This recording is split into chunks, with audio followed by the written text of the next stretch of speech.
Selamat datang kembali di channel Otaku Duit.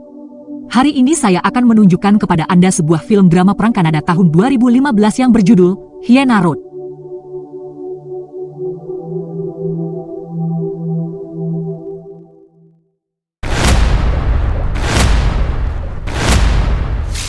Film ini dimulai dengan sekelompok tentara yang mengintai sebuah daerah bernama Hyena Road. Di sana, mereka melihat seorang pria Timur Tengah yang membawa bom ke sisi gunung. Karena bahaya yang ditimbulkannya, para tentara segera menembaki pria tersebut, membunuh pria itu di tempat. Ketika para tentara menunggu perjalanan mereka kembali ke pangkalan, salah satu tentara, Ryan, melihat beberapa bercak hitam di jalan. Karena curiga dengan bercak-bercak tersebut, Ryan meminta konvoi untuk berhenti di jalur mereka. Dia juga meminta penembak jitu untuk menembak setiap bercak hitam tersebut. Dua bercak pertama hanyalah bercak, tetapi ketika penembak jitu mengenai bercak ketiga, bercak tersebut meledak. Saat bercak-bercak itu ternyata adalah ranjau darat, musuh mulai bermunculan entah dari mana. Karena itu, para prajurit harus melarikan diri dari tempat itu dengan cara lain. Saat melarikan diri, para prajurit melihat sebuah desa kecil di padang pasir. Ketika mereka masuk ke dalam, dan dengan hati-hati memeriksa seluruh desa untuk mencari musuh, mereka bertemu dengan seorang tetua yang dengan seenaknya melempar granat. Ryan menyampaikan hal ini kembali ke markas, memberitahu mereka bahwa mereka melihat seorang tetua dengan mata yang aneh. Yang satu berwarna biru dan satu lagi berwarna coklat. Kapten, Pete, bertanya lagi untuk memastikan hal ini, dan Ryan melakukannya. Tetua itu mengundang mereka masuk ke dalam sebuah rumah, dan Ryan, yang mempercayai tetua itu, menyuruh rekan-rekan prajuritnya untuk masuk. Di dalam, para prajurit memeriksa peralatan mereka, dan menghidupkan kembali senjata mereka. Namun, anak-anak tiba-tiba masuk ke dalam ruangan dengan membawa piring-piring makanan di tangan mereka, membuat para tentara bingung. Para tentara, bersama dengan orang tua, menunggu sesuatu terjadi saat mereka berada di sana. Benar saja, sebuah ledakan terjadi di sisi tetua, memberikan jalan keluar bagi musuh. Tetua pergi keluar, dan para prajurit, yang mengira ini adalah pertahanan terakhir mereka, saling mengucapkan selamat tinggal. Namun, tetua kembali ke dalam, dan musuh secara ajaib tidak dapat ditemukan. Ketika para prajurit meninggalkan tempat itu, mereka masih bingung tentang apa yang terjadi pada mereka. Sementara itu, Pete keluar dan merokok. Pada adegan berikutnya, sang jenderal sedang mendiskusikan pembuatan jalan Hyena di depan Basir Daugan, yang juga dikenal sebagai BDK, dan putranya. BDK adalah orang kuat yang memiliki milisi sendiri. Sang jenderal berharap BDK akan mendukung pembuatan jalan Hyena karena jalan ini sangat penting dalam menciptakan jalur ke jantung pasukan Taliban. Pada awalnya, BDK menolak, namun ia dan putranya kemudian menerima untuk mendukung mereka. Mereka kemudian mengakhiri pertemuan dengan jabat tangan. Setelah pertemuan itu, Pete dan seorang tentara wanita mendiskusikan penampilan BDK yang teduh. Pete kemudian memberitahukan bahwa dia akan pergi untuk melapor. Saat pergi ke sana, Pete menceritakan bahwa Alexander Agung pernah mencoba menaklukkan Afghanistan. Dia kemudian menceritakan kepada penonton sebuah anekdot tentang ibu Alexander Agung yang menulis surat kepada putranya tentang bagaimana dia tidak dapat menaklukkan Afghanistan. Dan Alexander menghadiahkan sekantong tanah dari tempat itu. Setelah beberapa saat, sang ibu menyadari bahwa tanah itu pun tidak bersahabat, dan sekarang mengerti mengapa putranya gagal melakukannya. Setelah cerita itu, Pete menjadi bersemangat. Dengan semangat, Ryan mendekati Jen yang sedang makan sendirian. Mereka diam-diam adalah sepasang kekasih. Pete mendekati Ryan dari meja lain, dan memperkenalkan dirinya kepada Ryan. Dia kemudian bertanya apakah dia bisa berbicara dengan Ryan di luar sebentar, dan Ryan menerimanya. Di luar tenda, Pete mengatakan kepada Ryan bahwa dia mendengarkan selama konfrontasi mereka dengan Taliban sebelumnya. Dia kemudian mengatakan kepada Ryan bahwa dia tahu ada sesuatu yang terjadi antara dia dan Jen, tapi bukannya menegurnya, dia malah mengucapkan selamat kepadanya. Setelah itu, Pete memberitahu Ryan bahwa apa yang dilakukan tetua suku saat itu untuk kelompoknya adalah sebuah kebiasaan suku yang sudah ada sejak lama. Dia kemudian meminta Ryan untuk membantunya mengidentifikasi tetua yang gila ini. Malam itu, Ryan dan Jen sedang berbincang-bincang. Jen tiba-tiba memberitahu Ryan bahwa meskipun mereka sangat cocok satu sama lain, mereka harus menghentikan apa yang mereka lakukan untuk saat ini karena hal tersebut dapat menghalangi karir militer mereka. Ryan dengan sepenuh hati menerima hal ini. Keesokan harinya, seorang tentara memberikan pengarahan kepada seorang jurnalis tentang apa yang boleh dan tidak boleh dilakukan saat mendampingi para tentara, seperti menatap dengan seksama para wanita di wilayah tersebut. Pada adegan berikutnya, Pete dan Ryan, bersama dengan seorang penerjemah, berbicara dengan seorang tetua dari desa yang sama.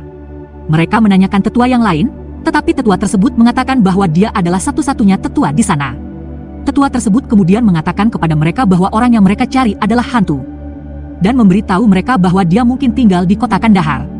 Setelah pertemuan dengan tetua, Pete segera menemui informan, Haji, yang juga dikenal sebagai tukang bersih-bersih. Haji mengonfirmasi kepada Pete bahwa hantu tersebut memang telah kembali, dan pamannya telah mengatur agar mereka bertemu besok. Setelah itu, Rian memberitahu kelompoknya bahwa dia akan pergi ke suatu tempat besok. Namun, dia menyampaikan kabar buruk, 2 tentara tak dikenal telah ditangkap oleh Taliban. Hal ini membuat salah satu rekan prajuritnya menjadi fits of rage karena tidak ada yang lebih buruk daripada ditangkap hidup-hidup oleh Taliban. Keesokan harinya, Pete dan Rian, bersama dengan tentara lainnya, menunggu di tengah padang pasir sebelum bergerak. Ketika mereka berada di sana, Pete meminta penerjemah untuk menyalakan musik. Karena musiknya, mereka semua menari seakan tidak ada masalah apapun.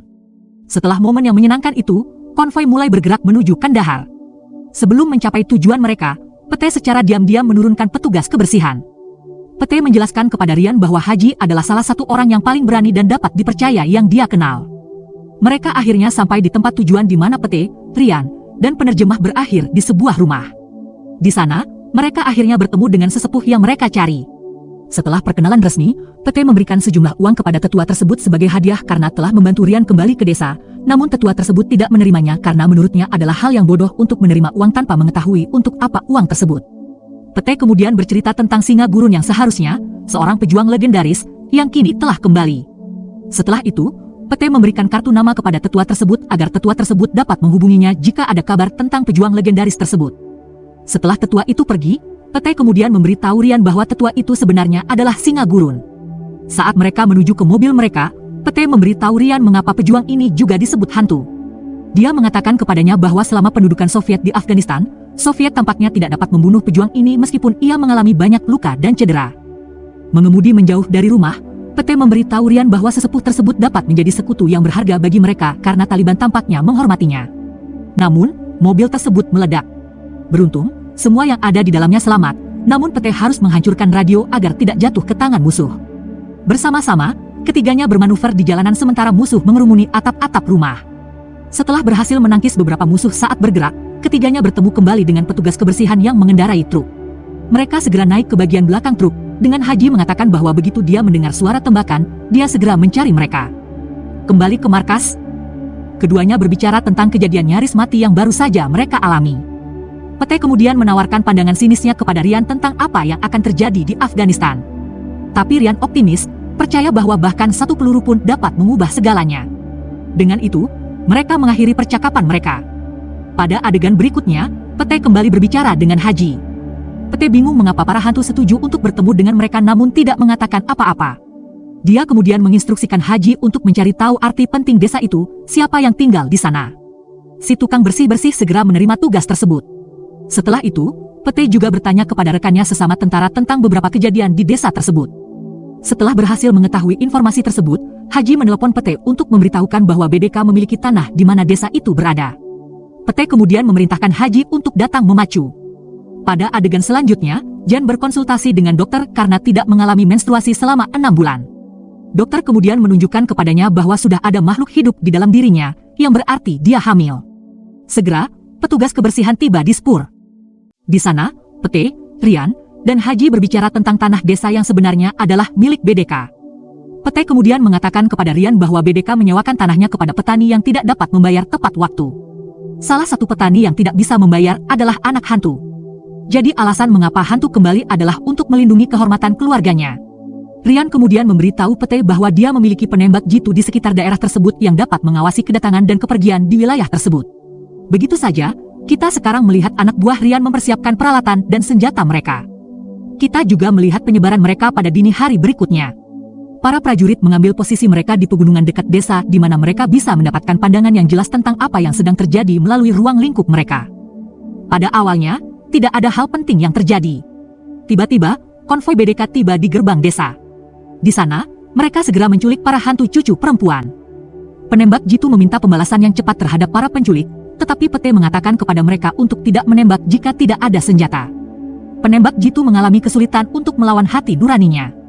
Namun pada akhirnya, dia tidak menarik pelatuknya, sangat mengecewakan. Karena apa yang terjadi, Rian bergegas keluar dari ruang komunikasi. Jen mengikutinya, mengatakan kepadanya bahwa mereka hanya mengikuti rantai komando dan aturan keterlibatan. Jen ingin berbicara lebih banyak, namun Rian segera menutupnya untuk berdebat dengan Pete, yang baru saja keluar dari fasilitas tersebut. Pete mengatakan kepadanya bahwa anak-anak itu mungkin akan dijual agar mereka bisa mendapatkan uang yang diinginkan BDK. Dia juga mengatakan kepada Ryan bahwa mereka tidak ikut campur karena BDK sebenarnya adalah aset penting bagi mereka. Mereka bertemu dengan petugas kebersihan yang memberitahu mereka bahwa hantu akan membalas dendam sesuai dengan kebiasaan suku tua. Pete kemudian memberitahu Ryan tentang sejarah buruk hantu dan BDK yang berasal dari saat mereka menjadi bagian dari tentara melawan Soviet. Jadi, Pete percaya bahwa BDK harus dibunuh karena dia jahat, tetapi hanya hantu yang dapat melakukannya sehingga akan terlihat seperti agenda pribadi daripada agenda politik. Selanjutnya, dia memberitahu Ryan bahwa mereka akan bertemu dengan Ghost di sebuah rumah persembunyian. Pada adegan berikutnya, Ghost menerima telepon yang membuatnya marah dan sedih. Adegan kemudian beralih ke putra BDK yang sedang meninggalkan tempat pangkas rambut ketika dia tiba-tiba diculik oleh orang-orang tak dikenal.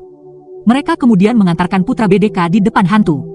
Setelah itu, BDK menerima telepon yang sama menyedihkannya. Adegan kemudian melompat kembali ke Ryan yang bertemu dengan Jen di kamarnya. Di dalam kamar, Jen menunjukkan hasil USG bayi mereka kepada Ryan.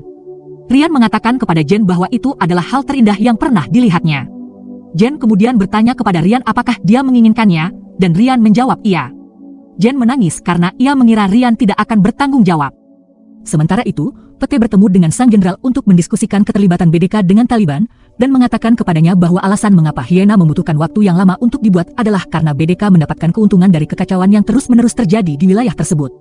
Lebih lanjut, Pete memberitahunya bahwa ia berniat menjadikan hantu sebagai sekutu mereka, dan sang jenderal menerimanya karena ia membenci BDK.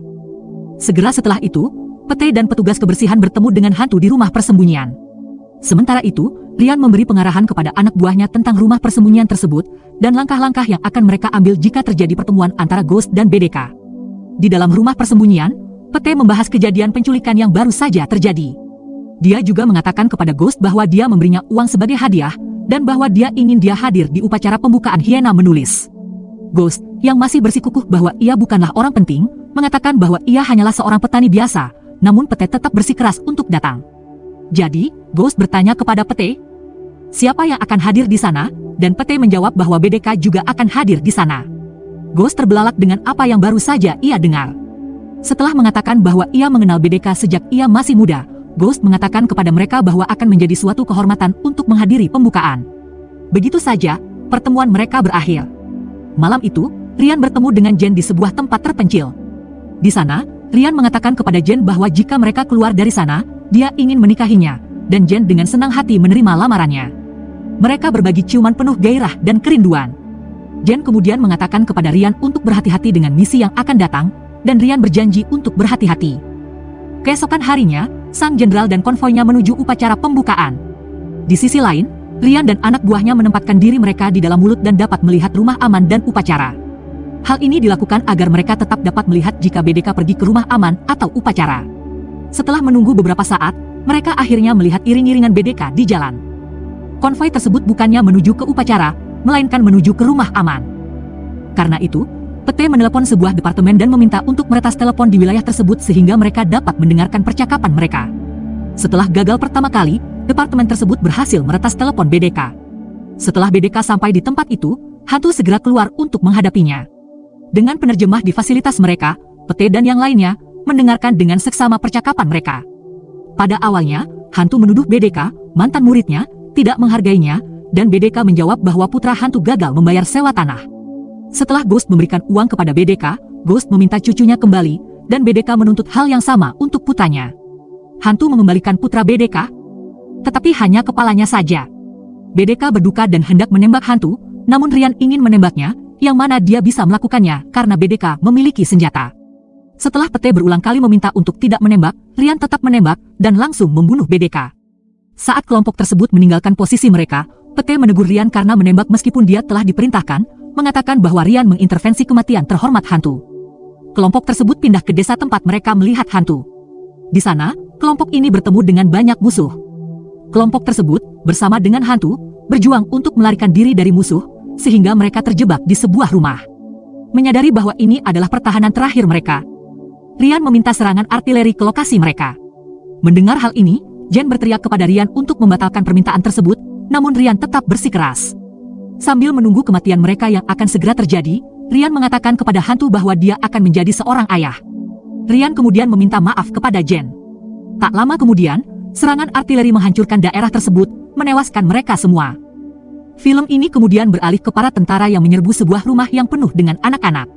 Di sana, mereka menyelamatkan hantu Putri Agung. Film ini diakhiri dengan upacara pemakaman untuk para tentara yang baru saja terbunuh, dengan pete, Jen, dan sang jenderal di antara para penonton. Di sisi lain, putra hantu juga mengunjungi sebuah makam bersama putri-putrinya. Terima kasih telah menonton. Berlanggananlah untuk mendapatkan lebih banyak video seperti ini untuk membantu channel ini berkembang. Semoga hari Anda menyenangkan.